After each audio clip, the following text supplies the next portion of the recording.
তোমার শরীর সুস্থ থাকবে, তোমার স্বাস্থ্য ভালো থাকবে, তুমি অন্যায় ভাবে টাকা পয়সা উপার্জন করো, তোমার বাড়ি গাড়ি হবে, ধন সম্পদ হবে, কিন্তু দিন শেষে তোমাকে ধ্বংস করে দিবেন তিনি কে?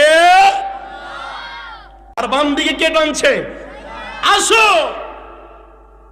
আসো আমার দলে আসো, এই অন্যায় করো, ভালো করো, তোমার শরীর সুস্থ থাকবে, তোমার স্বাস্থ্য ভালো থাকবে, তুমি অন্যায় ভাবে টাকা পয়সা উপার্জন করো, তোমার বাড়ি গাড়ি হবে, ধন সম্পদ হবে, কিন্তু দিন শেষে তোমাকে ধ্বংস করে দিবেন তিনি কে?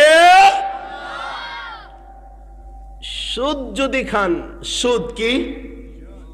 সুদ বুঝেন আপনারা? সুদ কি রান্না করে খায়? কি করে খায়? জায়গায় জমিয়ে খায়। আমি আগেই বলেছি কারোর বিরুদ্ধে কথা বলতে আসি নাই, আমি কথা বলবো কার পক্ষ নিয়ে? আপনার আল্লাহর পক্ষে তো।